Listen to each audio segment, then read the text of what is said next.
le diría a la gente que cuando se le presenta ese tipo de dificultades, si le dan la vuelta o le huyen, cuando venga otra, le van a oír, y le van a oír, y le van a oír. Y entonces, al rato, cuando voltean hacia atrás, van a decir, qué mal me fue en la vida, porque la vida me trató mal. Pues sí, a lo mejor te trató mal, pero ¿qué más hiciste tú? Todos nos vamos a encontrar con obstáculos en la vida y quizá el obstáculo no dependa de ti, pero cómo lo afrontes, qué hagas tú, qué Sí. decisiones tomes, eso sí lo podemos nosotros manejar.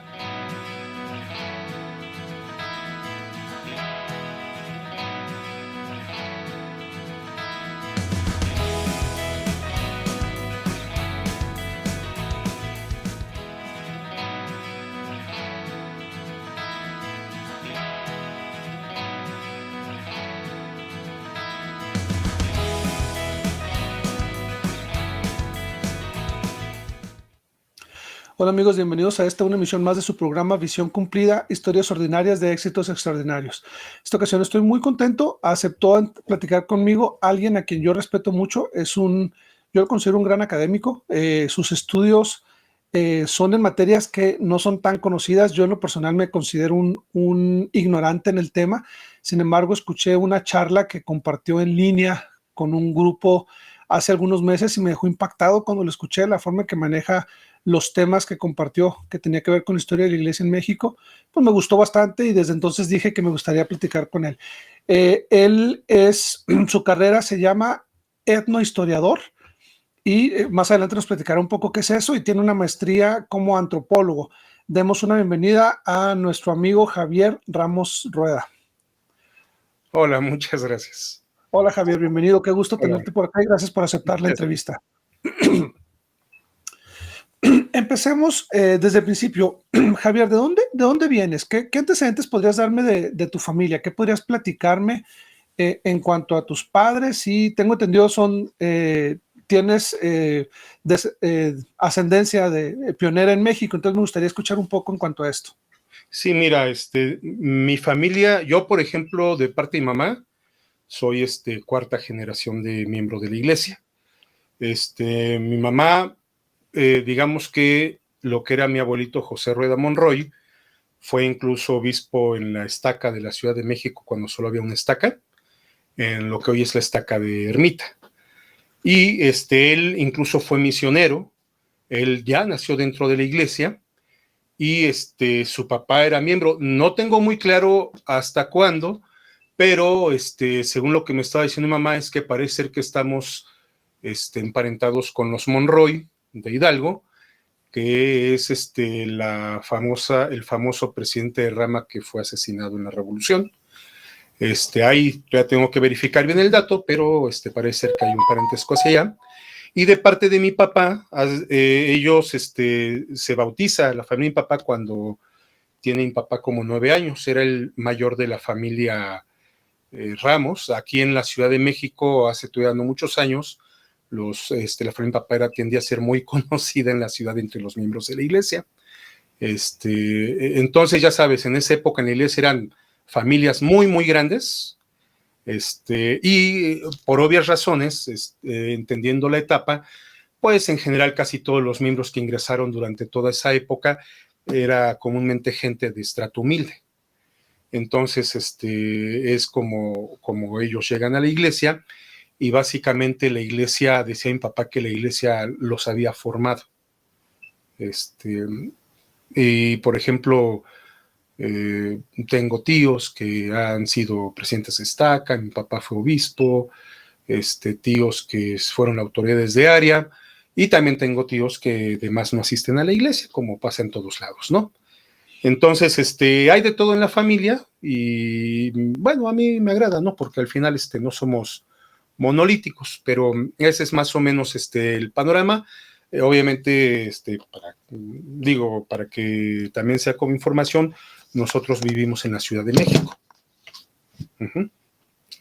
Y ahora, Javier, ¿tú creciste en la Ciudad de México? ¿Ahí fue tu niñez?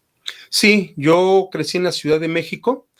Nosotros pertenecíamos, cuando yo tenía desde que tengo uso de razón, pertenecíamos nosotros a la estaca Churubusco, lo que es por el metro Tasqueña, Y estábamos, cuando yo tengo memoria, porque mi papá me platicaba desde mucho antes de que estuvieran ahí, en una pequeña rama, que era la rama Vergel. Esa rama actualmente conforma lo que es hoy la Estaca Tláhuac, en la Ciudad de México. Okay. ¿Y qué podrías decirme de tu niñez? ¿Qué tan fácil, qué tan difícil fue? Para mí, no sé, yo que nunca he vivido en la Ciudad de México, salvo mi paso por el Benemérito, siempre la he considerado una ciudad muy bonita, con mucha cultura, pero también complicada para vivir ahí. Entonces, yo no sé, me gustaría entender un poco cómo es una niñez en la Ciudad de México. Mira, en mi caso, nosotros vivimos o hemos vivido en la zona conurbada de la ciudad. Por ejemplo, nosotros llegamos aquí a lo que es Tláhuac cuando yo tenía, dice mamá, que como 3 años. No, yo no recuerdo sinceramente. Y llegamos aquí porque precisamente, un momentito, No te perdón, preocupes. un momentito. Entonces, llegamos aquí a la Ciudad de México, porque mi papá era empleado de un banco y el banco lo que hace es eh, se hace de unos edificios acá en Tláhuac, pensando que los iban a vender para clientes, todo eso, pero resulta que no se hayan percatado que Tláhuac era todavía muy rural. De hecho, cuando llegamos aquí, no existían tiendas de autoservicio en esta zona, la avenida, hoy que se le conoce la avenida Tláhuac, donde está la línea 12, se cayó. Sí. Era de un solo carril, era la carretera México-Tulyehualco, el carril de ida y el de regreso. Y puros terrenos baldíos, mucha milpa en esa época. Estaba una pequeña colonia donde estaban las escuelas y era muy, muy, todavía bastante rural cuando nosotros llegamos. Entonces, digamos que construyen estos edificios, construyen 2 complejos de 3 edificios y se los vende el banco al final a sus empleados, porque al final no lo podía vender a las personas que quería y entonces los empleados los compran y básicamente tuvimos la fortuna de que el que se compraran los departamentos por los empleados, pues digamos que había muchísimo niño. Entonces eran tantos niños que pues vivimos una niñez en ese sentido donde podemos decir que salíamos, jugábamos, corríamos, hacíamos de todo. Pero digamos que esto se fue urbanizando poco a poco, ¿no? Pero sí, decirte que crecimos así como tal en la ciudad en su momento, tan chiquitos, no.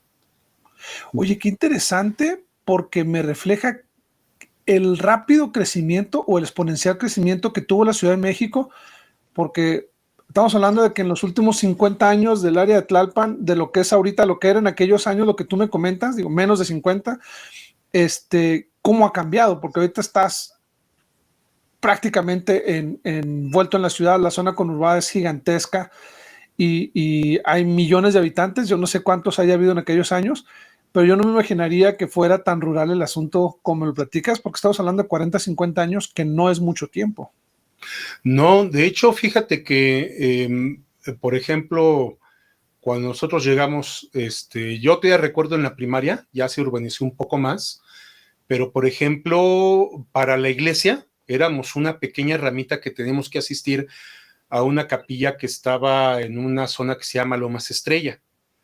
Y esta rama, abarcaba todo lo que era desde, híjoles, que no sabría decir, pero bueno, era una zona excesivamente amplia, amplísima. De hecho, para nosotros poder ir a la capilla era, por ejemplo, nos quedaba, en carro nos quedaba como a 40 minutos, lo cual era más o menos cerca, pero había gente que venía de más lejos hasta la capilla, ¿no? Casi, casi ya pegando de la carretera de Puebla hacia esa zona y era bastante distancia. Entonces, me acuerdo que mi mamá nos decía cuando éramos niños, porque comíamos cuando estábamos comiendo, pues de donde estábamos había dentro de la unidad un pequeño cerrito que era la falda de un cerro más grande y ahí siempre estaban pastando las vacas, los borreguitos y mamá una vez nos dijo, aprovéchenlo y véanlo porque en algún momento eso va a desaparecer. Estaremos hablando que como 6 años después se superurbaniza todo, desaparece todo eso, se llena de edificios. Ahorita donde estaba ese cerro es una fábrica, Y pues ya si tú ves hacia acá, pues ya la facha rural, sobre todo con el metro ahora, desapareció. Entonces, sí vemos una transformación. También maneja una transformación donde la iglesia empieza a crecer, a crecer, a crecer en esta zona. Sí, ¿no? Entonces, Es impresionante la fortaleza de la iglesia. Digo, en esa zona y en toda la zona del centro del país, la Ciudad de México y ciudades alrededores, me tiene sorprendido la cantidad de templos que se están construyendo, que ya están anunciados o que va a haber en un radio de, ¿qué te gusta? 300 kilómetros cuadrados, 400 a lo mucho, de Querétaro, sí. Puebla, todos los alrededores de la Ciudad de México, y prácticamente es reflejo de años y años de fidelidad, de crecimiento de la iglesia, de los miembros de la iglesia en esa zona. Entonces, pues, de alguna manera a ti te ha tocado ser testigo del crecimiento de la ciudad y del crecimiento de la iglesia, ¿no? En toda esa parte. Sí, fíjate que esa es una, por ejemplo, yo cuando me caso me muevo de zona, ¿no? Pero dentro de la misma zona, o sea, no me voy muy lejos. Entonces, básicamente yo no me he cambiado de barrio desde que tenía como 3 años. Entonces, ahorita de lo que fue esta rama o este barrio, pues ya tenemos una estaca, más otros sectores de lo que era el barrio que están entre otras estacas. Entonces, sí es un cambio muy fuerte porque al final los que quedamos de esa época estamos expandidos entre todos estos barrios, ¿no? Somos pocos y es un cambio ya bastante fuerte donde, por ejemplo, yo todavía me acuerdo cuando era niño y, por ejemplo, todavía cuando yo era jovencito de 18, 19 años, iba yo, por ejemplo, por algunas razones íbamos a un coro que estaba en el templo, en Aragón, y automáticamente se nos quedaba viendo un hermano, a mí y a mi hermano, y nos decía, ustedes son Ramos, ¿verdad? Nosotros ni ubicábamos al hermano. Sí, somos Ramos. O me pasaba, que iba al templo, ya casado, y me decían, tú eres Ramos, ¿verdad? De los Ramos Landaverde. Y yo decía, pues yo soy hijo de un Ramos Landaverde, pero sí soy Ramos. Entonces era muy curioso porque en esa época, pues como que todo se ubicaba. Entonces todavía me tocó a mí vivir la parte en la que te decían, tú eras hijo de tal. Yo como, sí, sí, sí soy hijo de tal. O soy su sobrino, no soy su hijo. Entonces me tocó vivir toda esa etapa, todavía hace unos 7 años me pasaba. Ahorita ya casi no. Todavía hace 7 años me pasaba mucho eso. Entonces sí Fíjate me tocó ver ese cómo, crecimiento. sí. No, y al final empiezan los apellidos a crear arraigo dentro de la iglesia y los hijos, los nietos empiezan a expandirse por todos lados y pasa ese fenómeno interesante que tú comentas, que llegará un momento en que sea bien complicado, pero pues al final por mucho crecimiento, um, el mundo en la iglesia no deja de ser muy pequeño. A mí me ha pasado que me encuentro gente y que conoce a alguno de mis hermanos y que ubica el apellido Valdemar de alguna manera, Uh-huh. y entonces se convierte en un círculo muy pequeño a pesar de ver tanta gente, ¿no? Ahora, Javier, platícame un poco de tu niñez. ¿Cómo fue? La Mira, escuela todavía era medio rural o no, ¿cómo eras de estudiante en tu primaria, en tu secundaria? ¿Qué me puedes platicar de eso? mira, yo por ejemplo, siempre fui muy tímido, era muy nervioso. Ya se me ha quitado, ¿no? Con la edad todavía a veces me gana, pues se me ha quitado, pero yo de niño fue muy, muy, muy tímido. De hecho, yo lo que tendía a hacer era tratar de pegármela a mi hermano, porque él era muy sociable, a él lo seguían muchísimo los niños, ¿no? Entonces, cuando entro yo a la primaria, que pues tenía yo que tratar de hacer amistades, me costaba mucho trabajo. Entonces, ¿por qué? Yo creo que en parte porque uno es el pequeño, de alguna manera, porque soy el más chico de los hijos de mis papás, y de Okay. alguna manera a veces como que te dan más seguimiento, ¿no? Te ponen ahí a tu cuidador. Lamentablemente ahí el mayor es el que se lleva la parte más fea porque le toca estar como niñera. Y en ese aspecto, pues uno se acostumbra a eso. Entonces, por ejemplo, a mí me daba mucha, mucha pena la gente. A la fecha todavía de repente me puedo sentir un poquito intimidado por las personas. Pero, por ejemplo, yo en cuanto a escuela, me acuerdo mucho que Pues no me acuerdo yo haber sido muy buen estudiante en cuanto a echarle ganas, pero sí me acuerdo que yo llevaba muy buenos promedios en la primaria. Entonces, yo creo que con la primaria salí con 9.6, 9.7, no recuerdo muy bien. Salí con buen promedio. Obviamente haciendo la aclaración que yo fui siempre alumno de escuela pública. Porque en esa época, sobre todo en esa zona, menos pensar en una escuela privada, ¿no? Entonces, me acuerdo que cuando pasó a la secundaria, ya sabes que es el cambio que tiene uno, la identidad. Precisamente mi hermano entra al Benemérito, donde entra como alumno interno, porque de Tláhuac al Benemérito, si bien te iba en transporte público, te aventabas entre 2 horas y media, 3 horas de camino. Entonces, para el Benemérito, como decía Distrito Federal, pues externo. Entonces, mamá tenía que ir a pelear cuando mi hermano ingresó, el que les permitieran ser internos. Entonces ellos, pues lo dejo yo de ver, ¿no? Porque estaba allá. Entonces, en la secundaria, me acuerdo mucho que yo tuve es que, ¿cómo te explico? Como yo era el más pequeño, como que mi mamá se volvió un poco más explícita con la educación religiosa conmigo. Entonces, mamá tenía una forma de decirme las cosas, ¿no? Me decía, mira, no te juntes con gente grosera y vulgar, ¿no? Y dentro de la concepción que yo me quedaba, es que, pues, según la concepción con la que yo quedé, el 50% era grosero y el otro 50% era vulgar. Yo no me juntaba casi con nadie. Entonces, obviamente, como yo era muy tranquilo, entonces me hacían mucho lo que hoy le llaman bullying, ¿no? En esta época te molestan. Entonces, pues yo tuve muy mala relación con mis compañeros. Había un amigo que yo tenía, o compañero que yo tenía desde primero de primaria, y él, la llevaba bien conmigo, pero demás no andaban conmigo porque, tenían como, me hacían cosas, tiraban mi mochila por las ventanas, me pegaban chicles, o sea, todo eso que hoy en día dirían que es violencia, y que en esa época, pues, sí, yo creo que sí lo era, pero no lo veíamos así, era lo que yo vivía. Entonces, yo de la secundaria salgo con un promedio muy mediano, ¿no? No mayor de 8. Entonces, aparte del problema que yo siempre tuve en la escuela fue que me criticaron mucho la letra, porque tienen toda la razón, mi letra es muy fea, feísima. Había una maestra que me decía que parecían hormigas aplastadas, ¿no? O arañas apachurradas. Entonces, me acuerdo que los maestros siempre me decían que si yo seguía teniendo esa letra, nunca iba a salir de la prepa. Y uno, pues, se angustia, ¿no? Entonces, yo por lo menos me encierro mucho por eso mismo, más en la iglesia. Y, por ejemplo, mi mamá tuvo ¿cómo te diré? Mi mamá tuvo una muy buena idea, porque desde niños ella nos ponía a todos a leer el libro de Mormón. Por ejemplo, aprendíamos a leer y teníamos que leer un capítulo del libro de Mormón todos los días. Entonces, mi mamá nos ponía a leer, y si queríamos salir a jugar era, dime de qué se trató el capítulo. Entonces nosotros le explicábamos, pero a veces éramos tramposos y agarrábamos el resumen. Y ella se daba cuenta y nos decía, no, pues lo vuelves a leer. Entonces, cuando yo llego a la secundaria, pues yo ya había perdido la cuenta de la cantidad de veces que leí el libro de Mormón.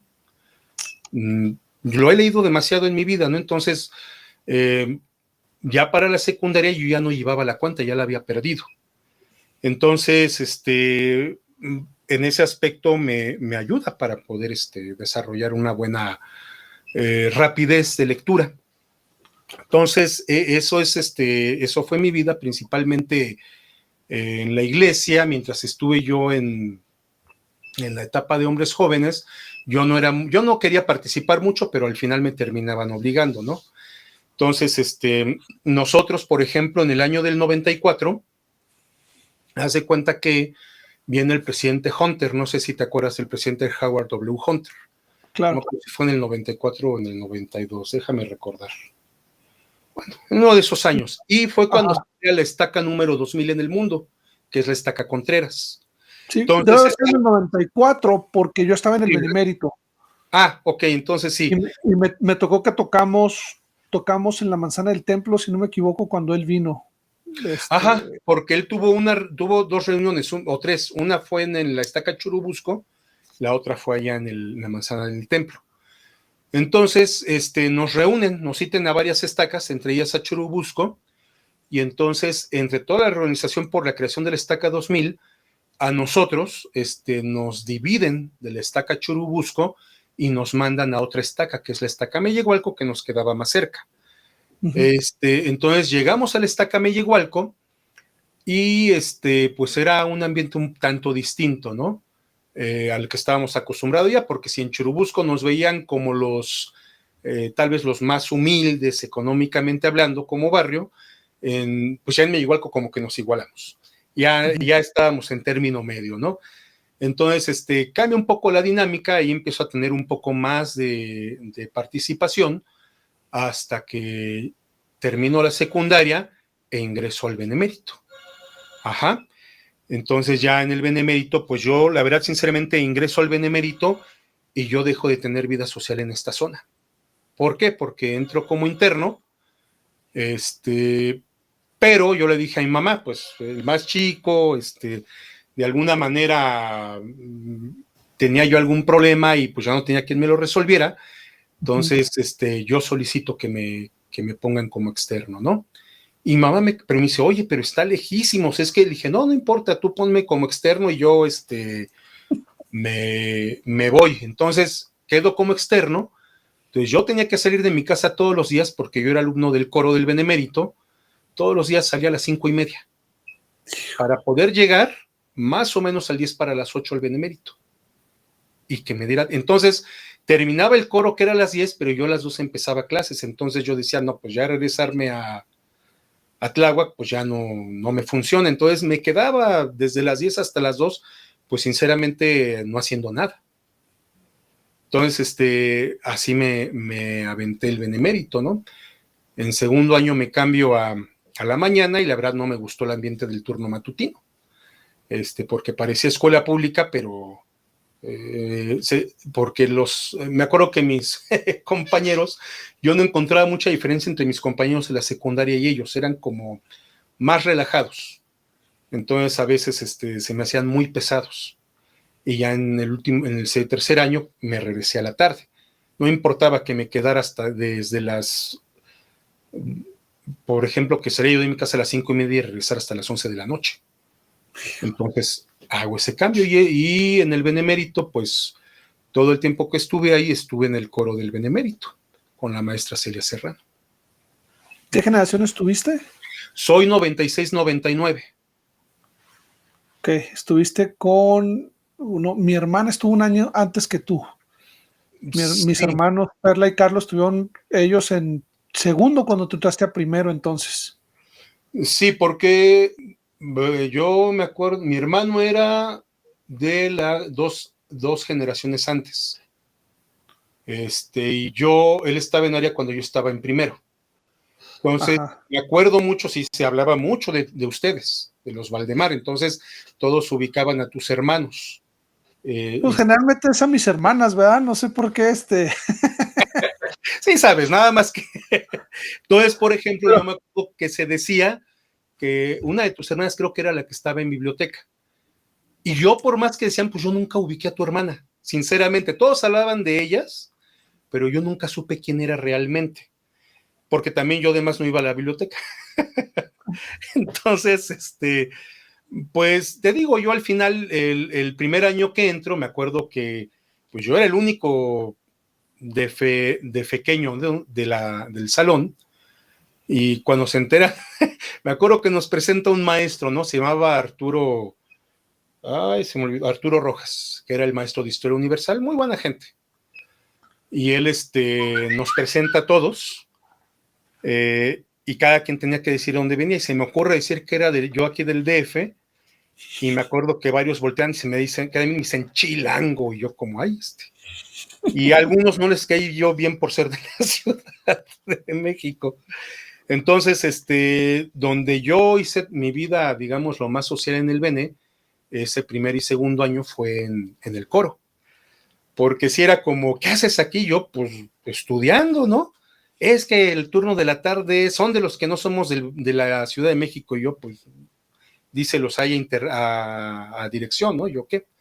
Entonces, yo lo donde me desarrollé fue en el coro, con la maestra Serrano. Estaba la maestra Concepción Centeno y otro profesor, que nada más me acuerdo su apellido, porque Rubén se Darío. llama Elena, y me acuerdo porque el maestro era peloncito. Entonces, ya sabes las bromas que hacíamos nosotros de jóvenes, ¿no? El maestro peloncito que se apellida Melena. Entonces, eso fue lo que yo estuve, digamos, esos 2 años. Ya en el último año es donde yo establezco ya una relación más de amistad con mis compañeros, que fueron una muy buena experiencia el último año en el Benemérito. Muy buena experiencia. Todavía, si no me equivoco, en tu primer año todavía hacían giras juntos el coro y la orquesta, ¿no? De repente viajaban juntos o ya no. No, fíjate que de hecho, cuando yo estuve en primero, no sé si tú llegaste a escuchar del maestro Rubén Darío. Sí, sí, claro. Él era, ya no estaba en el coro trabajando, pero iba a apoyar al maestro Ton, al maestro de la orquesta, y un amigo del maestro Ton había preparado un musical que era El Cuarto Rey Mago. Ajá. Entonces, ese año se hizo como una especie de musical que creo que participó la orquesta y participó el coro, porque realmente el musical era de parte de este amigo del maestro Ton. Y lo estuvimos ensaye, y fue uno de los eventos que hicieron juntos. Nada más que yo ese día por una razón, no me acuerdo por qué no pude asistir el día que hicieron la selección, y yo ya no quedé en la selección para la obra. Ya después, tiempo después, me regañó la maestra porque me dijo que por qué no asistí. Le dije, tuve esto, me dijo, pues hubieras venido porque yo te tenía a ti contemplado. Pero yo, como era un joven muy tímido, yo desarrollé un temor muy fuerte hacia el rechazo durante la primaria, secundaria. Entonces, si a mí veía yo que no me hablaban, entonces yo automáticamente me hacía a un lado porque yo decía, estorbo, genero molestia. Entonces, yo tomé esa posición en esa ocasión. Ya después, en segundo año, no tuvimos de más actividad con la orquesta. Y nosotros lo único que teníamos eran salidas a un lugar y regresamos el mismo día. Pero en segundo hicimos una gira puro coro, no me acuerdo, fue a Guerrero. Hicimos, creo que fue una gira como de 3 días. Pero ya en el último año, en Aria, fue cuando volvimos a hacer actividades con el coro de la orquesta del Benemérito y el coro del Benemérito.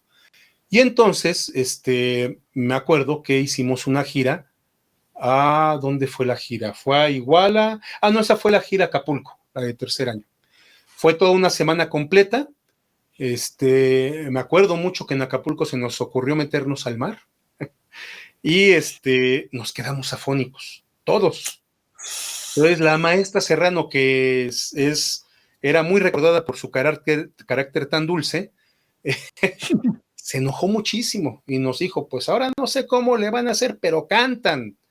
Y pobre de ustedes si no sacan la voz. Entonces todos nosotros con las gargantas cerradas cantando, ¿no? Híjoles. Por la tontería que hicimos. Entonces, me acuerdo mucho de eso. Y en esa misma época, el profesor Otón, junto con el hermano Rubén Darío, y que, bueno, recientemente falleció, y otro maestro que era el maestro Adrián, creo que se apellidaba Martínez, no recuerdo muy bien, un súper guitarrista, creo que trabajó para... Sí, no, claro. Me acuerdo que él era un... ¿Qué pasó? Sí, Adrián Ramírez. Adrián Ramírez. Ramírez. Era un virtuoso, ¿no? De la guitarra. Entonces, resulta que el maestro Ton nos platica o nos reúne y nos cita varios y por alguna razón, yo y mi hermano hicimos muy buena amistad con el maestro Ton. Bueno, el maestro Ton se daba a querer muy fácilmente. Sí. Y nos cita a mí y a mi hermano y nos dice, vengan el domingo a las 5 de la tarde. Hay una reunión, me gustaría que estuvieran. Yo tenía 16 años, mi hermano tenía 18. Mi hermano repitió el último año, ¿no? Porque se salió y regresó otra vez. Entonces, ya que nos reúne a todos, había pues muchísimos hermanos de diferentes estacas, y entonces nos presentan un proyecto donde la primera presidencia había aprobado un proyecto para que se organizara un coro representativo de la iglesia en México. De hecho, el proyecto se llamaba el Coro Mormón de México. Y lo que se había dedicado a hacer el profesor Otón era elegir lo que él consideraba que eran como de las mejores voces que él conocía, de hermanos que conocía de todos lados, ya grandes. Mi hermano y yo éramos los más jovencitos. Entonces, para poder formar este coro, si no mal recuerdo, esa primera vez que nos convocó, éramos como un poco más de 200 personas, no recuerdo muy bien. Llenamos el Sacramental de Aragón, de la vieja estaca de Aragón, y creo que todavía tuvieron que abrir un poco el social. Entonces, en ese momento, Otón dicen, vamos a hacer una prueba. Como todos hayan participado en coros, de repente, bueno, dicen, vamos a cantar este himno a voces, ya todos ustedes saben sus voces, y hacemos un preensayo que todos nos quedamos impactados de cómo se escuchó.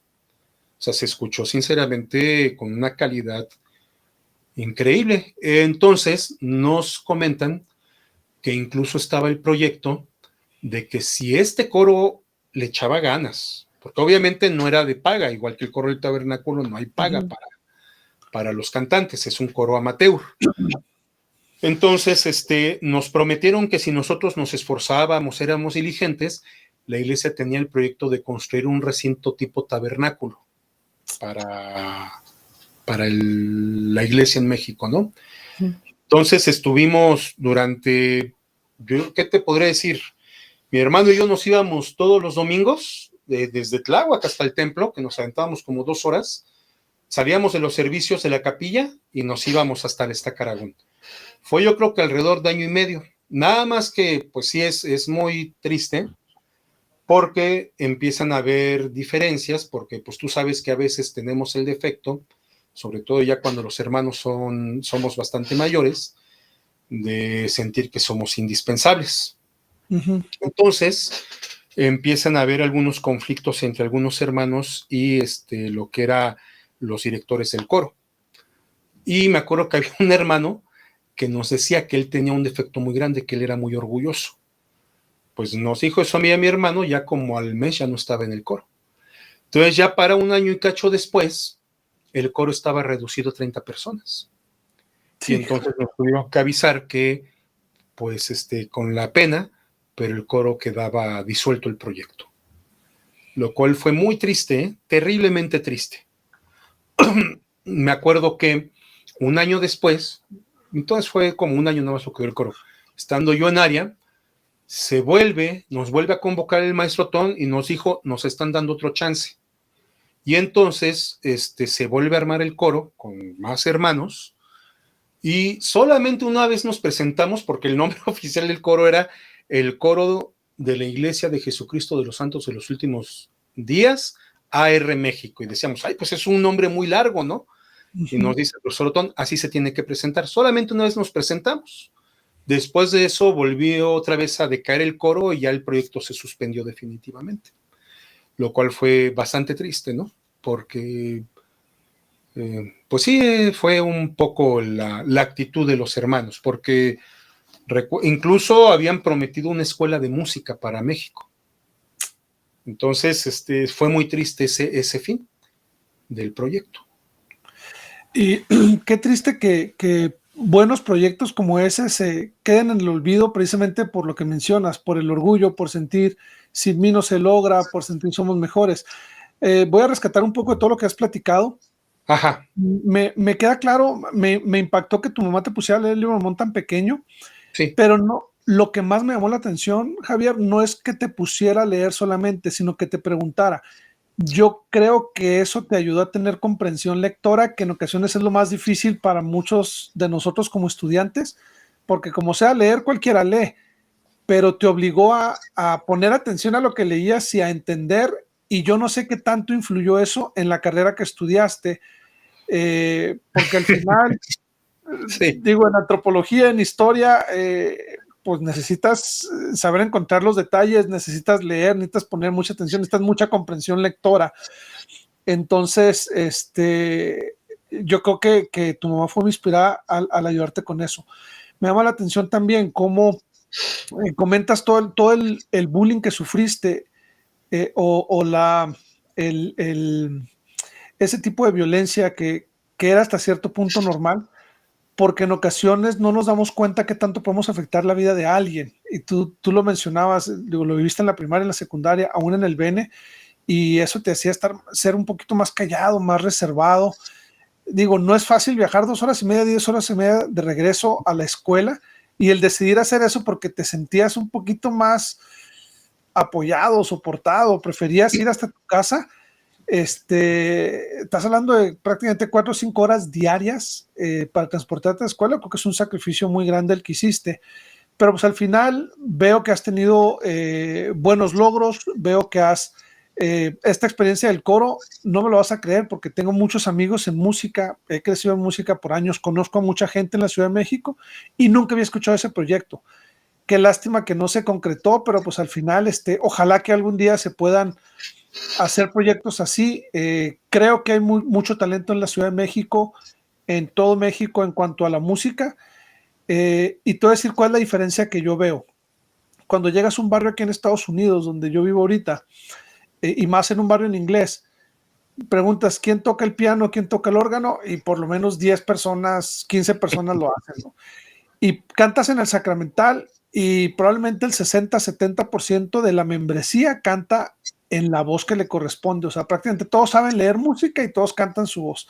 En el coro de barrio me da risa porque llega la directora, nos da la partitura y dice, vamos a cantar este himno. Y no estamos hablando de la partitura del himnario, sino que un arreglo.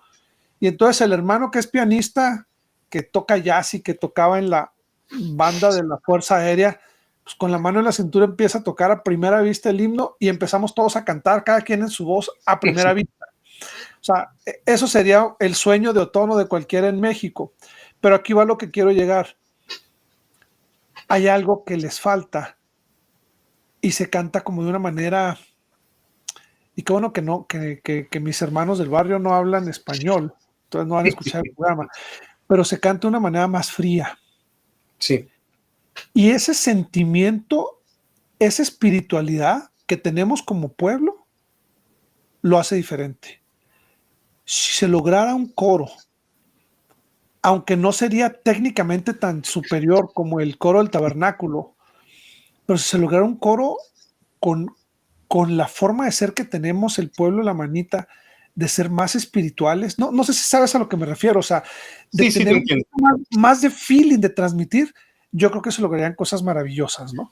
Pero bueno, esa es una de las características buenas que tenemos, pero pues nos falta todavía mucho, todavía estamos bastante lejos en cuanto a la cultura, aunque cada vez hay más. Sí, fíjate que de hecho, de este último punto que me dices, yo creo que hay gente en México. Lamentablemente, te voy a decir, aquí en México yo a veces siento que hay una actitud de, si no eres güerito, porque pasa mucho, no te hacemos mucho caso. Te voy a decir por qué. El mexicano tendemos a querer hablar de todo, aunque no lo sepamos. Entonces, mira, yo cuando era misionero tenía un compañero norteamericano y él empezó a dar clases de inglés. Me acuerdo que él se desesperó porque cuando está tratando de explicar cómo se pronuncia una palabra, lo empiezan a corregir los hermanos. Y dicen, no, Elder, así no se pronuncia. Él decía, es que table es table. No, Elder, es table. O no. Entonces llega un punto en el que él se enoja y dice, bueno, no sé si se han dado cuenta que yo soy norteamericano, que ese es porque soy güerito y que esa es mi lengua.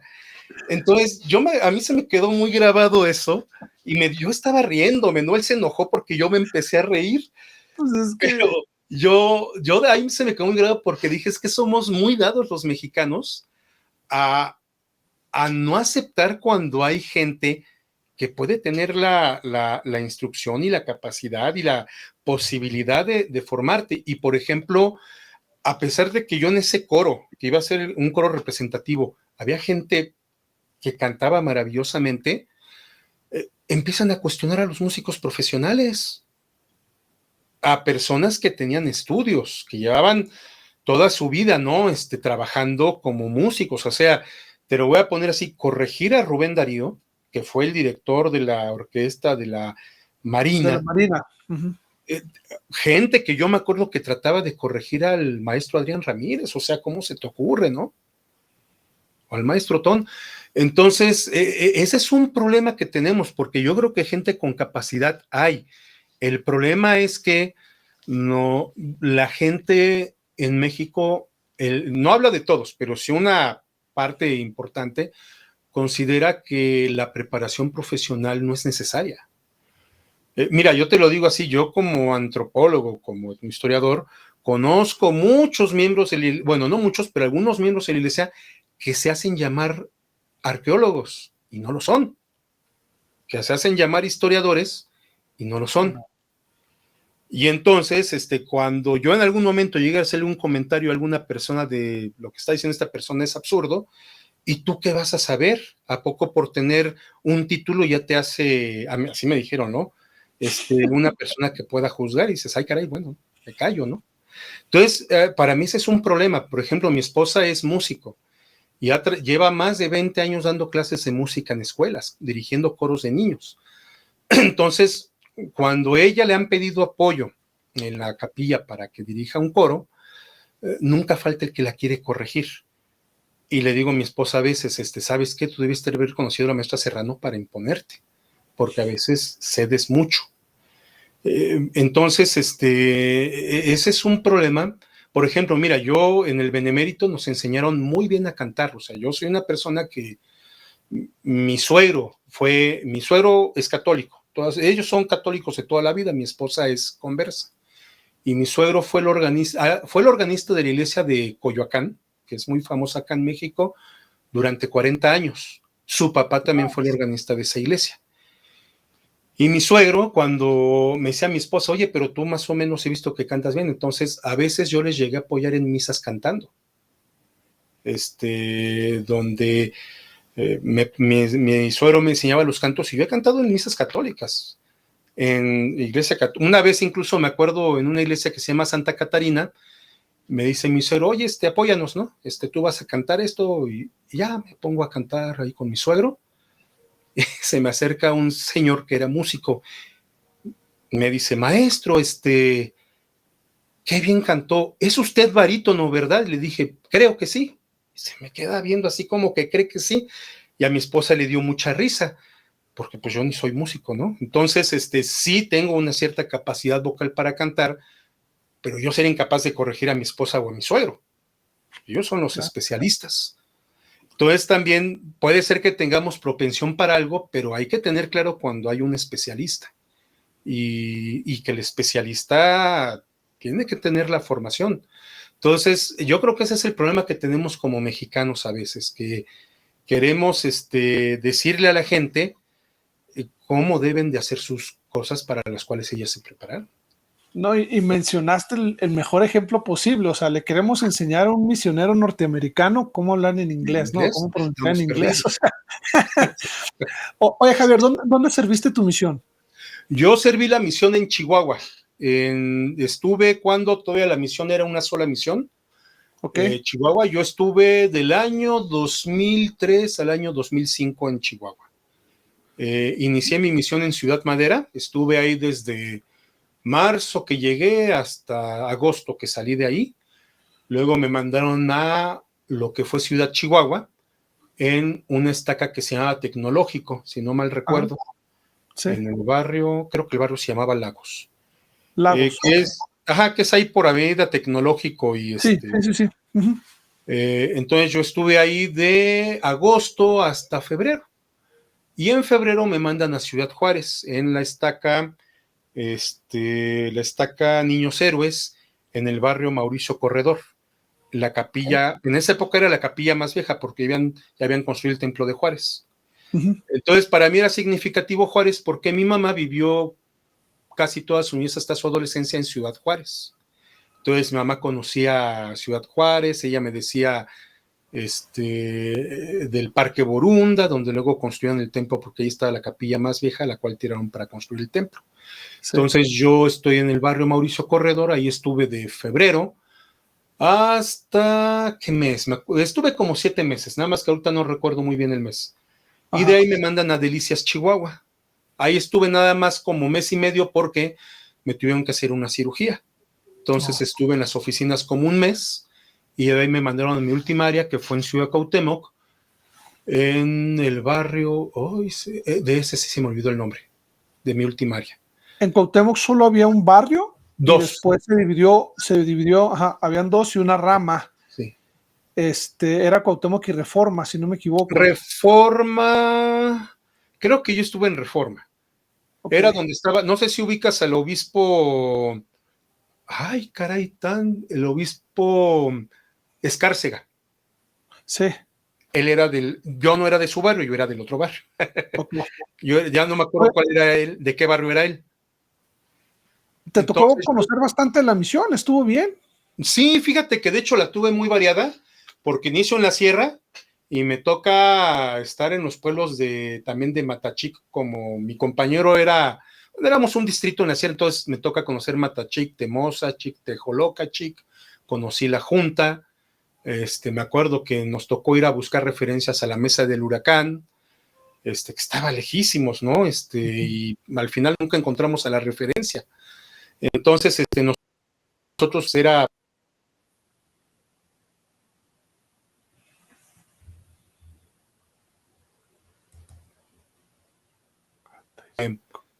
porque no había otra manera.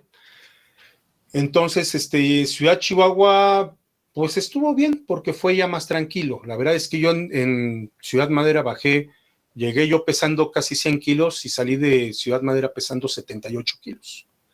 Bajé Híjoles, muchísimo de peso ahí, sí. por todo lo que caminábamos. Y en Ciudad Chihuahua también caminábamos mucho. Yo adoraba el parque tecnológico porque era lo único arbolado que había en la zona. Entonces, para Ujú. mí pasar era como refrescante, ¿no? Y en Juárez, bueno, conocí desde el Cerro de la Biblia, hasta, bueno, fue una zona muy grande, todo lo que era Na- el centro hacia arriba. Nada más te faltó conocer entonces las colonias, ¿no? Te faltó Sí, conocer Nuevo Casas Grandes. la única zona en la que no estuve, solamente conocí porque fuimos al templo y Ujú. conocí Nuevo Casas Grandes, pero nunca me tocó estar ahí. Todos los misioneros me decían, si nunca fuiste a Nuevo Casas Grandes, entonces no hiciste la misión en Chihuahua. Decían, no sean payasos, ¿no? Pero este, no me tocó ahí, no me tocó ahí. Sí, pero digo, Cuauhtémoc es muy bonito, Sí, no sé si te tocó ver las huertas manzaneras, los campos menonitas, y sí, Delicias con las huertas la de nuez, las nogaleras. las Entonces nogales. te tocó conocer bastante variado. Nada más faltaron las colonias que en algún momento podrás ir a visitar a tu hermano, no sé si ya fuiste, y pues ya puedes conocerlas con calma. Las conoceré con calma. Pero sí, muy, bueno, me gustó mucho mi misión, sinceramente. Qué bueno. Yo qué te puedo decir, pues yo soy de ahí, entonces me encanta mi tierra y qué Claro. bueno que estuviste por allá. Ahora, Javier, platícanos un poco. Yo me da la atención que un tanto introvertido, un poco sufriendo del abuso normal que sufren los niños y jóvenes. ¿Qué te da por estudiar y qué es un etnohistoriador? ¿Qué es tu licenciatura? Y antropología la hemos escuchado un poco más, pero bueno, tu maestría es en antropología. Entonces me interesaría entrar un poquito en el área de por qué estudiaste eso, que yo considero materias, como yo te decía hace rato, muy, se me fue la palabra, pero Académicas. académicas, gracias, Ajá. gracias, muy académicas, de mucho estudio, de mucha preparación. Obviamente tú no estudias, voy a ser historiador o antropólogo o etnohistoriador y decir, de ahí me voy a ser millonario, o sea, es como que carreras muy específicas Sí, no, no, no, que tiene que ser algo que te gusta. Entonces, sí. platícame, ¿qué te da por estudiar esto? Mira, yo me acuerdo que desde que estaba yo chiquito, mi mamá, bueno, esta vez expliqué con el presidente, con este Agrícola Lozano hijo, ¿no? Mi mamá era muy, muy, muy, o es hasta la fecha muy, muy fuerte en su fe en la iglesia. Entonces, yo crecí con toda esta corriente del amanismo. De hecho, mi mamá nos hizo sentirnos lamanitas, por lo menos yo así me sentí. Y entonces eso fue muy aparejado con que yo crecí con un nacionalismo muy fuerte. Por lo mismo, mi abuelita, que no era, bueno, era miembro, pero era miembro inactiva como por más de 50 años, era una persona muy nacionalista, súper nacionalista. Entonces yo crecí mucho con una cuestión muy nacionalista. Entonces cuando yo estaba en secundaria, a mí siempre me gustaba la materia de historia, sobre todo lo prehispánico. Entonces yo le digo un día a mi papá, porque mi papá trabajaba en Vancomer, tenía un puesto alto en Vancomer, y cuando estaba yo en tercero de secundaria, le digo, mi papá, es que sabes qué, yo quiero estudiar historia, y me acuerdo que iba mi papá manejando el carro y hasta se fue y me dijo, ¿qué? Le dije, es que yo quiero estudiar historia. Me dijo, pero te vas a morir de hambre, no puedes estar estudiando eso. Entonces entro al Benemérito y ya sabes que estaba el famoso maestro Luchito, ¿no? La institución que era el maestro Luchito en el Bene. Entonces, yo me acuerdo que entro, él no me dio clase, pero todos sabían del maestro Luchito. Entonces, yo tuve un maestro en el Benemérito, en Historia Universal, que era un maestro que pocos años después se fue, que se llamaba Arturo Rojas, si no me acuerdo, o Mario Rojas, es uno de los dos, ahí tengo su tarjeta. Y él, por alguna razón, yo hice muy buena amistad con él, teniendo yo 15 años, y pues él como me vio motivado, dije, es que sabe que yo quiero estudiar historia, y me dijo, ¿sabes qué? Yo estudié otra carrera en una escuela que yo no sabía que existía. Me dijo, esta escuela se llama la Escuela Nacional de Antropología e Historia. Y él me habló que él había estudiado una carrera que se llamaba etnohistoria. Y yo dije, pues no, yo no sé qué es eso. Cuando él me habló de esto, no recuerdo si yo estaba en segundo, porque en primero ya no. Y le dije, no, no sé qué es eso. Me dice, mira, ¿tú quieres entrar una vez a estudiar historia?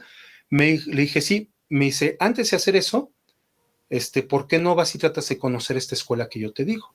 Entonces, cuando entró a área, ya sabes, no sé si te acuerdas que nos llevaban a la UNAM para conocer las carreras que se ofrecían ahí. Y entonces yo voy muy con la idea de encontrar no me acuerdo cómo se llaman, ponían no son puestos, ¿cómo se le llaman? Stands.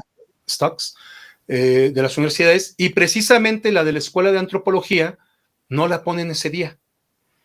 Entonces, pues yo me quedé con las ganas y le digo a mi papá, ¿sabes qué? Yo no quiero hacer examen para la UNAM, yo quiero entrar a la Escuela Nacional de Antropología. Me dijo, no, si vas a estudiar eso, por lo menos en la UNAM.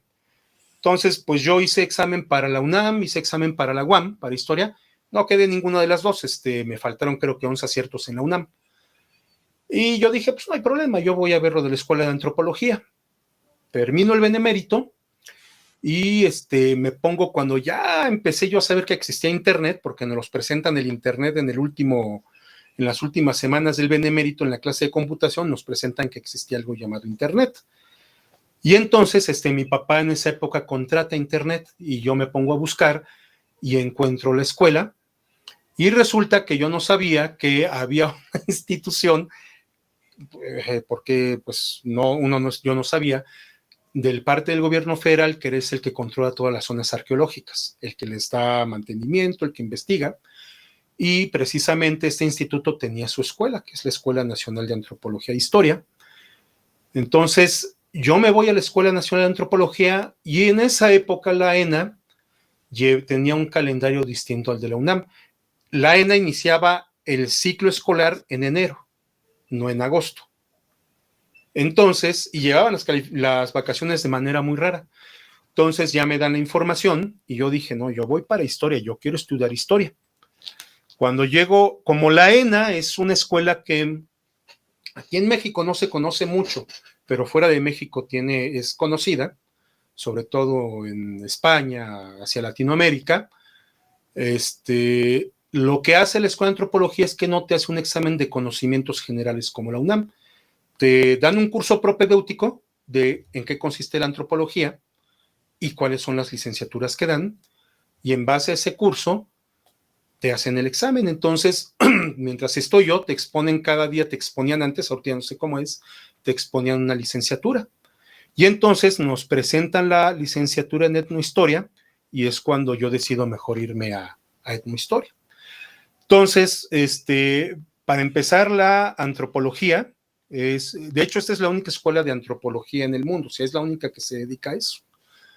Fue fundada por un antropólogo que tiene su renombre de los años 50 y precisamente expone que la antropología es una ciencia que estudia al hombre en todas sus vertientes, culturalmente, en lo biológico, en los restos materiales, etc. Entonces, las carreras que da esta escuela, que son disciplinas antropológicas, es la carrera, por ejemplo, de antropología social, que estudia las culturas, principalmente, clásicamente la antropología social estudia los grupos campesinos, etc, etc.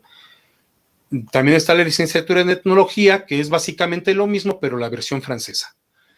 Luego está la carrera de lingüística, que trata de estudiar la parte humana, pero por medio de la lengua, del habla, ¿no? Está la carrera de arqueología. De hecho, la escuela de antropología es la única escuela, con otras que tienen permiso, que da la carrera de arqueología en este país.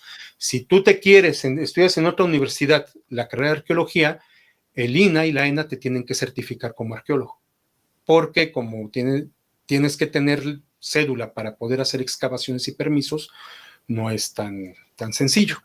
Y estaba la carrera de etnohistoria, que lo que trata de hacer, porque la Escuela de Antropología, años después, no me acuerdo si fue en acuerdos con la UNAM, integra la carrera de historia. Y entonces, la carrera de etnohistoria surge como una especie de mezcla entre la antropología y la historia. Y entonces maneja ambos rubros, ¿no? Un historiador te puede manejar tanto lo que te enseña la antropología como lo que te enseña la historia. Entonces, se supone que antiguamente, en los años 80, si tú entrabas a la escuela de antropología, no te titulabas como licenciado, sino ya con grado de maestro. Ya después eso cambió en los 90 y ya todos son licenciados, ¿no? Entonces, eso es lo que me lleva, originalmente, yo quería estudiar sobre indígenas, sobre colonia, quería estudiar sobre lo prehispánico, pero ingreso ya a los 18, pero empiezo a tener un problema porque yo previo a la licenciatura, yo no tenía mucho bagaje de lectura. Entonces, fuera de las escrituras, la verdad es que a mí se me dificultaba mucho leer. Y entonces, digamos que cuando curso la licenciatura, los primeros 4 semestres, ya para el cuarto semestre iba reprobando yo como la mitad de las materias. Y entonces, en esas fechas, mi papá pierde el trabajo porque el grupo Bilbao Vizcaya compra Bancomer. Y entonces lo que hace el Banco Bilbao Vizcaya es despedir a todos los empleados de Bancomer, los que estaban en ciertas posiciones. Y entonces, como yo empiezo a tener estos problemas, me salgo y es cuando un año después me voy yo a la misión. Y en ese inter, yo estuve en la escuela de antropología del año 2000 al año 2001. Y en el año 2003 yo me voy a la misión. Entonces, cuando regreso, yo me acuerdo que dije, no, pues voy a ver qué otra cosa estudio, porque fracasé para eso.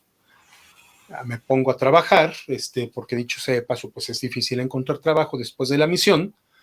Y entonces, me vuelve a llamar la atención, dije, pero ¿lo haré, no lo haré? Ya tenía yo para esa fecha, 24 años, entonces vuelvo a hacer el examen de admisión y vuelvo a quedar, porque tuve que irme a dar de baja, porque abandoné carrera y me dijeron, mira, te vamos a dar de baja definitiva, pero si quieres volver a ingresar, hay que volver a hacer examen de admisión. Lo vuelvo a presentar ya con 25 años, pues ya ves la vida diferente. Y entonces yo hice la carrera, esta segunda ocasión, desde el primer semestre inicié trabajando y estudiando, porque no había de otra, tenía yo que trabajar, si no, pues no tenía para irme a la escuela. No era gran cosa lo que ganaba, lamentablemente, porque sí, es muy difícil encontrar un empleo decente y sobre todo un empleo que te permita estudiar, ¿no? Entonces, trabajé de carpintero, trabajé tratando de vender afores, tratando de vender viajes, de todo hice. Y entonces, en esta ocasión, sí me esforcé mucho y termino la carrera.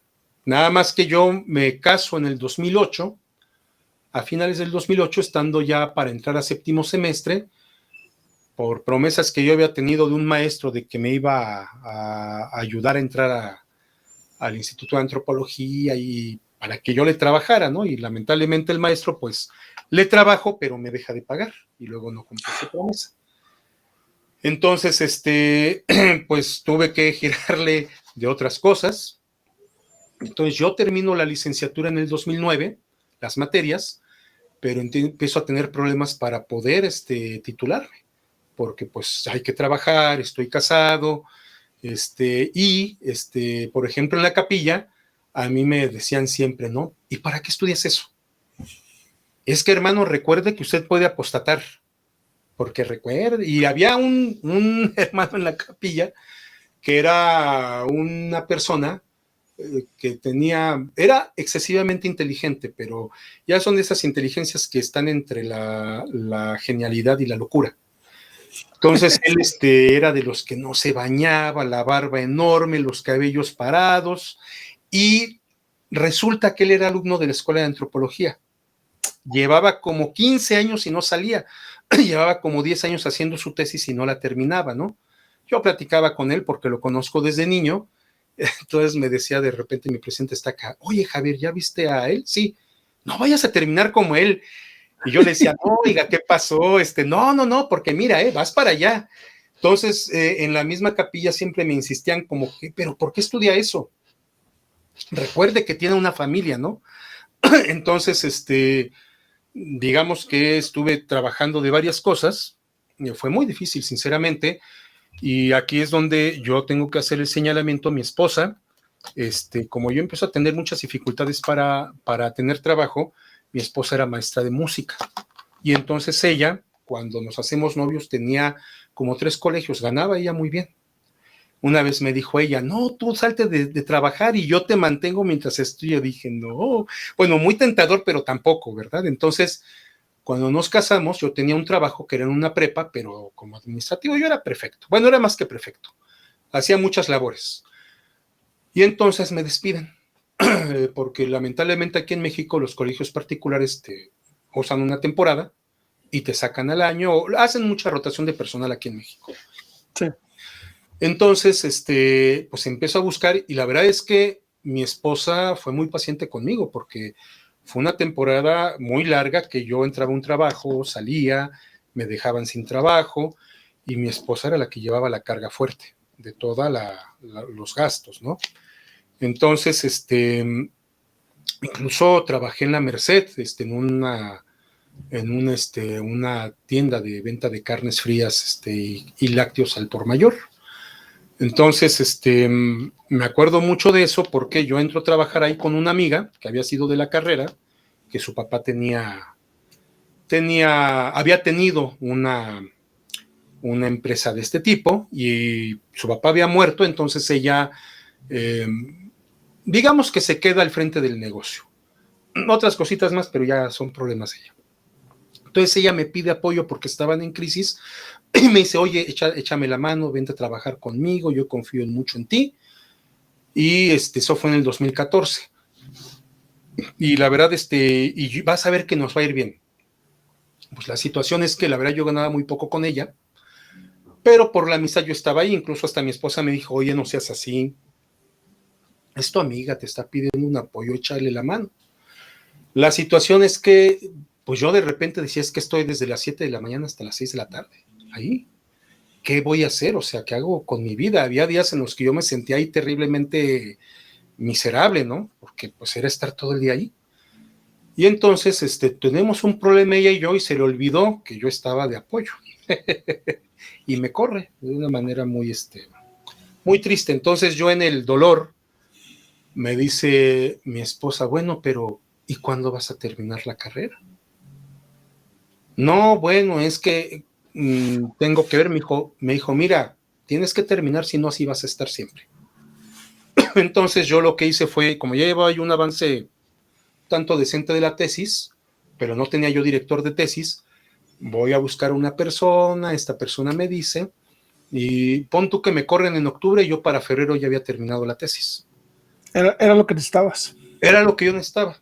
De hecho, hasta me dice mi esposa, ¿no?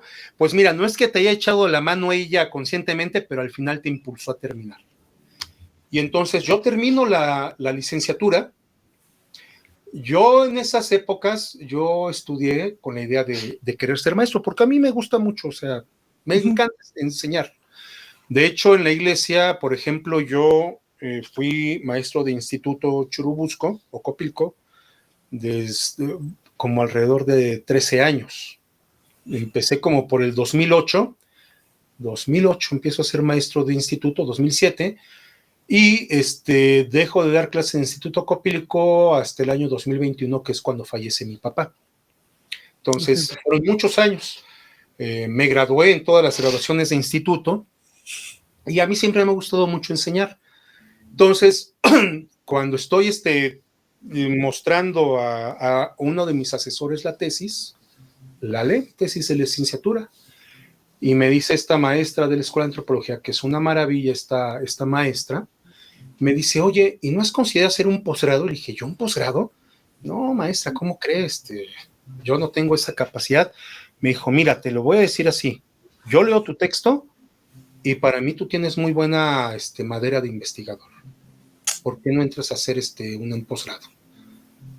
Pues yo me sorprendí, de hecho mi director me felicitó mucho por la tesis, le gustó mucho a él en esa época, y entonces le digo a mi esposa, pues yo creo que lo voy a hacer, pero en ese momento yo hago concurso y entro a dar clases en el colegio de bachilleres, aquí en la Ciudad de México, pero por políticas de entonces de nuestro señor presidente, se supone que todos teníamos que entrar con base, pero lamentablemente dentro de muchas instancias de la SEP hay mafias. Entonces cuando llegamos con todos, porque nos reúnen a todos en la central de bachilleres cuando termina el concurso y nos seleccionan, y nos dicen las autoridades del bachilleres, miren, yo sabemos que en las bases del concurso dice que ustedes van a tener base a los 6 meses, pero ¿qué creen? No va a ser así. A nadie se le va a dar base. Nos quedamos impactados, ¿no? Y nos dicen las autoridades, si quieren el trabajo, tienen que firmarnos ahorita un documento donde ustedes renuncian a la base. Pues la necesidad le hace uno firmar. Entonces, el sistema que tenía el plantel era que cada semestre tú concursas internamente por horas. Entonces, si yo entré con 6 horas, para el otro semestre yo tuve 19, porque yo me llevaba muy bien con mi jefa de academia, pero ese año la cambian y el nuevo jefe de academia me deja fuera. Por darle las horas a una maestra que me parece que le era muy agradable al profesor. Entonces, yo en esa época ya me dice mi director que se iba a crear un nuevo posgrado en la Escuela de Antropología, y entonces me invita a participar ahí. Obviamente lo que te dicen es, vas a tener beca, la beca CONACYT, la beca de posgrados. Entonces dije, bueno, si me estoy quedando aquí sin chamba, pues sí, ¿no? Aprovecho. Ya entré yo a la maestría. Lamentablemente la beca nunca llegó. Nunca llegó la famosa beca, ¿no? Porque éramos posgrado nuevo y entonces tenían que hacer todo una serie de requisitos y de trámites para que CONACYT nos aceptara dentro del programa de posgrados nacional, el programa nacional de posgrados de calidad. Entonces, yo ahí conozco a un profesor de la Escuela de Antropología, que es un súper profesor, que es el doctor Franco Savarino, de origen italiano, y él es profesor investigador del INA, del Instituto Nacional de Antropología. Entonces, tengo también un amigo del posgrado, y ese año decide el profesor Franco tomarse un año sabático. Y le dice mi amigo, oye, si vas a dejar el año sabático, ¿por qué no le dejas a él tus horas? ¿Tú crees que él pueda? Sí. Entonces entro yo a la Escuela de Antropología en el 2017 a empezar a dar clases de licenciatura. Llevo desde el 2017 dando lo que es historia contemporánea y otro curso que precisamente empezó otra vez el viernes, que es el de historia de España. Entonces, a veces estoy como titular, a veces estoy como adjunto de este profesor. Ahorita estoy como titular porque él se tomó los tiempos reglamentarios que él tiene para hacer sus actividades como investigador. Entonces, vas de cuenta que ya terminamos la maestría, yo hago mi proyecto y pues también parece ser que fue muy buen proyecto, les gustó mucho. De hecho, al principio no querían creer mucho en el proyecto, y al final, ya cuando hago mi examen profesional, igual que con la tesis de licenciatura, me dictaminan recomendación para publicación. La realidad es que en el INAH, si tú tienes una recomendación para publicación, te la dan, pero ya cuando vas con el INAH para ver qué se va a hacer al respecto, te dicen, nosotros no tenemos recursos para publicarte, búscale. Pero bueno, se agradece que te den esa distinción, ¿no? De recomendación para publicación. Y entonces, resulta que yo en ese periodo, pues me empiezo a meter más de lleno a leer, porque a mí me costaba mucho trabajo leer. Yo leía y tenía que leer algo como 5 veces para entenderle. Entonces, cuando estamos finalizando la maestría, resulta que quedamos embarazados, quedamos embarazados, y mi esposa espera gemelitas. Ya tenemos un niño de 6 años. Entonces, cuando me presenta, pues yo entré en pánico porque dije, en la torre, es que no tengo ni trabajo. O sea, tengo trabajo, pero me paga muy poco la escuela de antropología. ¿Qué voy a hacer, no? Entonces, la esposa el profesor con el que trabajo, que también fue asesor mío en la maestría, me dice, no te preocupes, algo va a llegar. Estas niñas vienen con torta. Y entonces aplico para entrar al doctorado.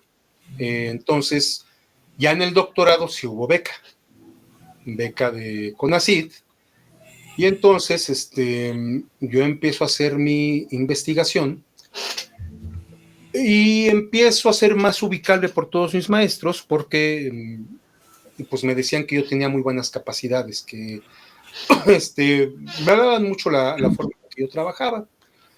Lamentablemente en este medio, es un medio que mi mismo director me dijo cuando yo era estudiante de licenciatura, estudiante de licenciatura, que me cuidara porque era un ambiente muy sucio.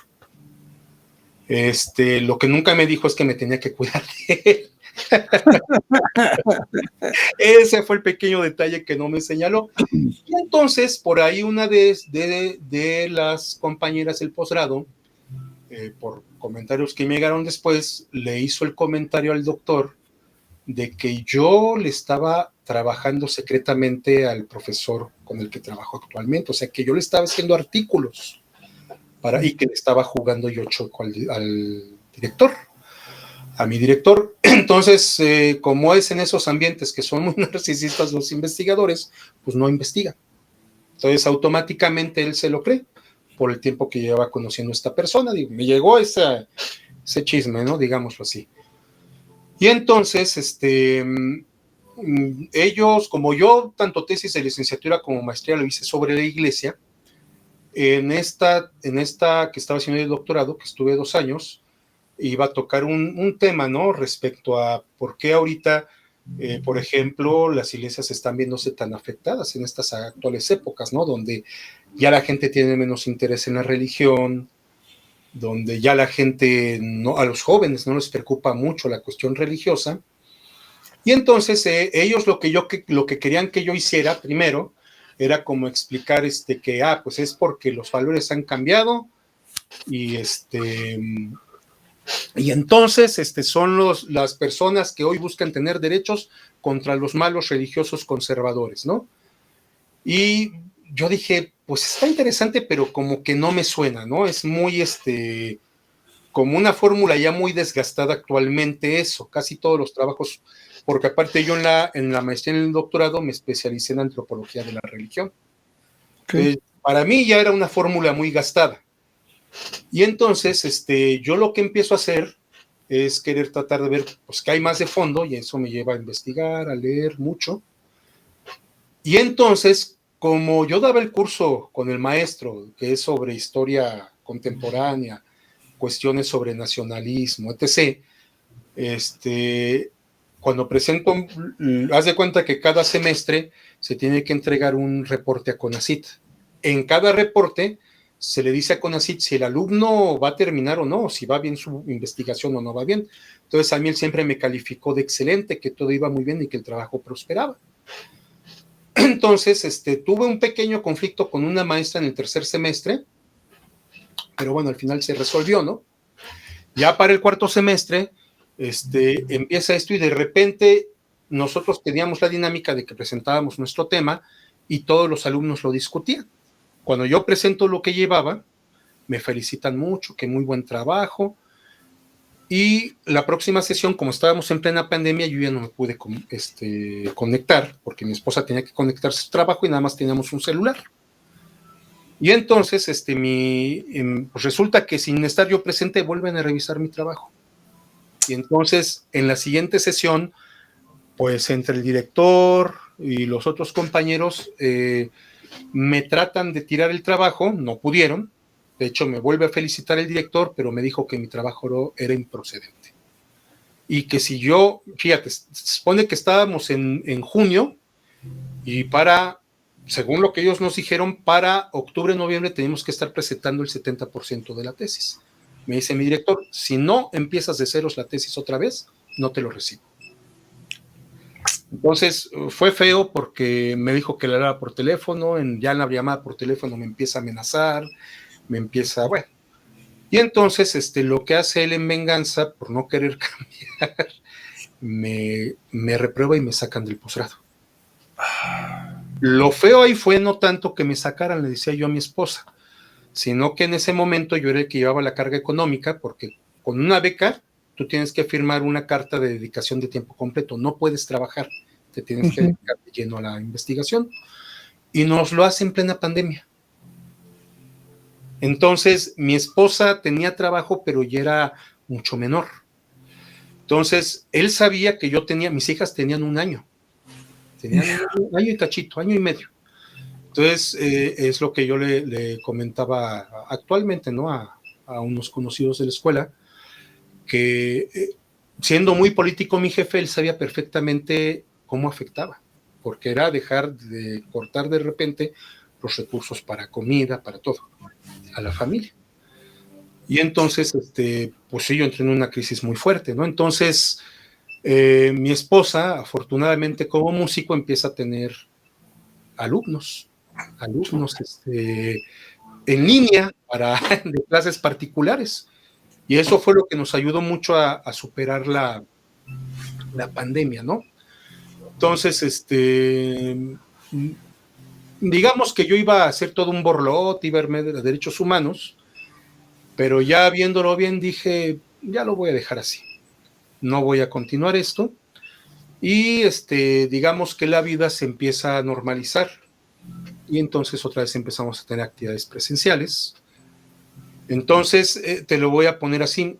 Hay muchas expectativas que se generan cuando uno entra a estudiar un posgrado. Entre esas expectativas es que tú en algún momento vas a vivir de hacer investigación, aunque tal vez no era mi propósito original o principal que yo quería, pero eso es lo que te manejan. Entonces, cuando uno vive algo así, pues sí es un golpe muy duro, porque de repente, por ejemplo, también en plena pandemia, como a los pocos meses de que me corren, mi papá enferma de cáncer. Y entonces, pues por razones, diferentes circunstancias, pues mis papás ya eran muy grandes, mi mamá básicamente vivía sola con mi papá, porque pues la familia ya estaba dispersa en otras partes de la República, y entonces pues me tengo que dedicar de lleno a ir a atenderlo de mi papá, porque mi mamá ya le costaba mucho trabajo, ¿no? Entonces, papá le diagnostican el cáncer fue en marzo y fallece en mayo del 2021, perdón. Entonces, también yo le decía a mi esposa, ¿no? Que si hubiera sido en el doctorado, tal vez se me hubiera dificultado más de atender. Claro. Y entonces, pasa eso y digamos que regresamos a la normalidad. Y entonces yo, por ejemplo, había dejado algo pendiente y das de cuenta que apenas recientemente yo había entrado en un proyecto en la UNAM que era sobre la familia, ¿no? Ahí hay un observador en la UNAM que es sobre, le llaman como era, bueno, un observador sobre cuestiones de familia en lo que es la Facultad de Derechos. Ese programa se llama el Programa Universitario de Estudios de la Diversidad Cultural e Interculturalidad de la UNAM. Entonces, antes de la pandemia, yo ahí di una pequeña, coloquio, un congreso que hubo, yo di ahí una pequeña ponencia. Entonces, apenas habrá sido hace como, déjame ver más o menos en qué fecha fue, en mayo se publicó apenas el trabajo que hicimos en conjunto, donde yo participo y hay un pequeño capítulo que yo preparé para ese libro, que se presentó en mayo y la verdad no sé ni cómo le ha ido al libro, pero se vende. Entonces esa ha sido como la actividad académica más reciente que tuve en ese sentido. También ahorita actualmente trabajo en la SEP. Le digo a mi esposa que de alguna manera te da una cierta seguridad, y recientemente ingresé a estudiar también filosofía, porque me llama la atención la filosofía. Entonces ahorita se supone que estoy tratando de ver si puedo lograr terminar lo que era mi tesis y publicarla por artículos, ¿no? Porque ya para poder publicar como un solo documento va a ser muy complicado. Pero ahorita es en lo que estoy ahorita un poco. Entonces así es como... Digo, muy interesante tu historia, Javier, porque al final muchas veces pensamos que en materias más académicas o en carreras más académicas como la tuya, que etnohistoriador, antropología, que no son áreas tan extensas, por decirlo de alguna manera, o que no hay tanta gente que se dedica a eso, que prácticamente te tiene que gustar, te tiene que llamar la atención, es algo muy específico.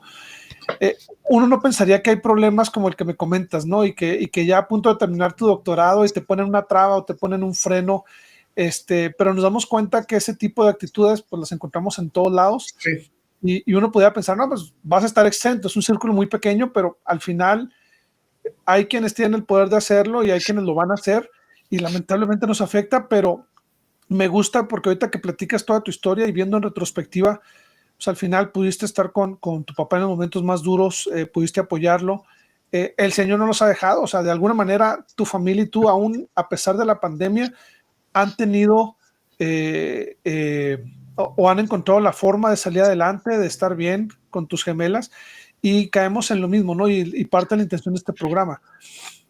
Logras mostrar cómo al final tienes un equilibrio en tu vida porque de alguna manera estudiaste lo que te gustaba, algo tan específico como decías de pequeño, quiero ser historiador, y lo hiciste, o sea, tu licenciatura como etnohistoriador, tu maestría como antropólogo, tu doctorado a punto de, o prácticamente te faltó un paso para terminarlo, ya para dedicarte 100% a la investigación.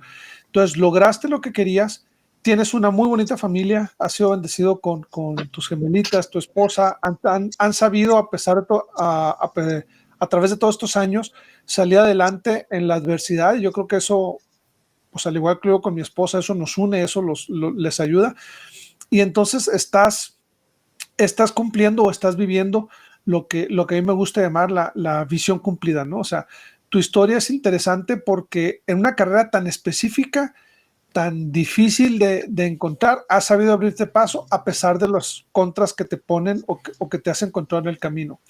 Ahora, Javier, digo, la verdad es que podría estarme horas platicando contigo, es muy amena tu charla, ya se nos viene tiempo encima y al final, pues me interesa mucho que la gente conozca la historia, pero pues no podemos tardarnos 3 horas en la misma.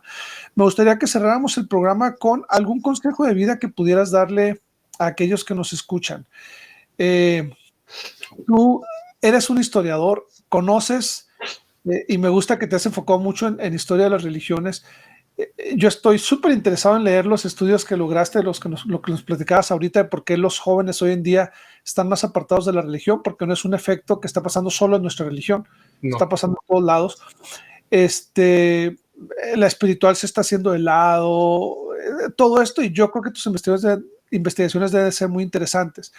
Pero al final me interesaría ver qué consejo de vida nos darías a aquellos que te escuchamos, ya seamos personas mayores que tú como un servidor, personas más jóvenes, personas que apenas están estudiando.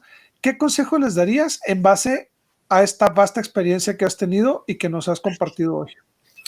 Mira, para poderte dar el consejo, voy a comentarte un poquito algo que me pasó en la misión y de ahí cómo eso me empujó en varias de estas etapas. Cuando yo estuve en mi primer área, me tocó un compañero norteamericano muy racista, terriblemente racista, con el cual estuve 4 meses y medio, ¿no? Me acuerdo que era, con la gente llegaba y él mostraba su mejor cara, pero conmigo él hablaba pestes de la gente, incluso a veces yo dejaba que él me empujara y me hiciera, a pesar de que yo estaba mucho más grandote que él. Entonces yo me acuerdo que una noche, pues yo tenía como 3 meses en la misión y venían los cambios y esperábamos, tanto él como yo, porque él detestaba Ciudad Madera, esperábamos que ya lo cambiaran, ¿no? Entonces hacen la llamada y no lo cambian. Le digo, ¿qué pasó? Pues que no tengo cambio. Se sube él a su cama, porque era literal, yo me quedo abajo, apagamos la luz y yo empiezo a llorar. No me escuchó él, porque dije, ya no aguanto a este cuate, no lo soporto, no lo tolero. Y en ese momento dije, no, pues yo qué necesidad tengo de estar aquí. Yo mejor me regreso a mi casa y allá, y cuando estaba yo pensando eso, me llegó un pensamiento muy específico que me decía este pensamiento. Si no aprendes a aguantar este tipo de circunstancias, toda tu vida le va a subir a los problemas. Y entendiendo que yo había sido siempre como muy sobreprotegido, me dejó eso pensando mucho. Yo dije, es que sí es cierto, tengo que empezar a enfrentar este tipo de dificultades sin estar buscando que alguien me resuelva, ¿no? Cuando me corren del doctorado, pasándolo acá, yo me acuerdo que yo tenía muchos deseos de venganza y de victimizarme, iba a hacer denuncias en derechos humanos, quería exhibir en las redes y todo, y de repente me quedo viendo a mis hijos, mis hijitas tenían 1 año y medio, y yo conozco casos de gente que le ha pasado eso en el medio, y quedan muy resentidos, ¿no? Empiezan a ir a todas las marchas, a todos lados, y empiezan a hacer un caso específico que en ese momento yo había visto. Y dije, bueno, puedo empezar a hacer todo eso, pero me las voy a perder a ellos. Me voy a perder esta parte de mi familia por estar tratando de lograr algo que tal vez ya está perdido, ¿no? Cuando mi papá enferma, mi mamá me decía ya que mi papá falleció, tanto mi papá me lo decía antes de morir con mamá, mi papá me decía mucho cuando lo llevaba yo al hospital, hijo, es que contigo me siento seguro, contigo me siento fortalecido, hijo, no tengo temor. Y mi mamá me decía, es que hijo, siempre te vimos muy entero, muy fuerte. Una ocasión que mi papá se puso muy malo, no conseguimos a alguien que lo inyectara, y yo en mi vida que nunca había inyectado, yo lo inyecté. Cuando mi mamá me dice eso y después que mi papá falleció, le dije, mira, te voy a decir la realidad. Yo siempre estaba aterrado, pero es que nunca se te notó. Le decía no, pero en más de una ocasión cuando yo tenía que ir a verlos porque se había puesto mal, o una vez que se nos puso bien mal en la madrugada y no encontrábamos el medicamento, yo pues me sentía muy desesperado y me dice, mamá, ¿y por qué entonces lo hacías? Porque yo pensaba, es que al final, sea como sea, lo tengo que resolver. De alguna manera lo tengo que resolver. Y yo te puedo decir que gran parte de las cuestiones que comúnmente nos detenemos en la vida es porque no entendemos que muchos de los obstáculos que se nos presentan nos llevan a la total inacción. Yo desarrollé esta cuestión de que pues al final, si yo no hago esto, al rato le voy a ir a problemas mayores. Si no resuelvo esto que está ahorita así, cuando al rato se venga algo más fuerte, le voy a huir. Y entonces eso fue lo que me impulsó, ¿no? Lo que me impulsa ahorita. Yo, por ejemplo, no te puedo decir si mi historia ya es una historia de éxito, finalizó. Yo, por ejemplo, ahorita, que era lo que te comentaba, ingresé otra vez a estudiar una licenciatura que es en filosofía, porque quiero hacerlo, porque me gusta. No sé cómo va a terminar. Yo espero que me alcance la vida para terminarla, pero me parece que hay momentos de la vida donde si tú te quedas con la cuestión de chin en la torre, ¿qué va a pasar? Porque a mí lo que me pasaba mucho en la época de mi juventud, en la prepa, si yo veía a alguien que era conocido y decía, no, no lo saludo porque capaz que se va a sentir molesto porque lo saludé, porque no le agrado. Y así me manejé gran tiempo, a veces todavía me trata de pasar y lo tengo que controlar. Entonces, si a mí me preguntaran qué consejo yo podría dar, o como me lo estás preguntando, yo le diría a la gente que cuando se le presenta ese tipo de dificultades, si le dan la vuelta o le huyen, cuando venga otra, le van a oír, y le van a oír, y le van a oír. Y entonces, al rato, cuando voltean hacia atrás, van a decir, qué mal me fue en la vida, porque la vida me trató mal. Pues sí, a lo mejor te trató mal, pero ¿qué más hiciste tú? Entonces, me parece que a veces se usara a la gente de excusa como me hicieron, me lastimaron. Es una excusa. Si te hicieron y te lastimaron, ok, ya lo sufriste, ya lo lloraste, no te puedes quedar ahí porque viene algo más. Cuando yo iba en el avión hacia la misión, yo tuve un compañero horrible también en el CCM, y los misioneros me decían, qué bueno que te tocó a ti porque yo lo hubiera golpeado. Yo le decía, pero ya me libré de él, y me dice un Elder, no, Elder, ¿quién quita ayer ir a la prueba para algo peor que se te viene? Y yo le decía, no, no juegues. Y sí, me tocó un compañero horrible en mi primer área, peor que el otro. Así es la vida. Entonces, ¿qué hacemos con esto? Nos quedamos atorados lamentándonos de que en la actitud infantil, de que mamá no me viene a ayudar y a resolverme el problema, o nos fajamos como adultos y enfrentamos el problema independientemente de lo que vaya a terminar pasando. Eso es lo que yo podría dar de consejo.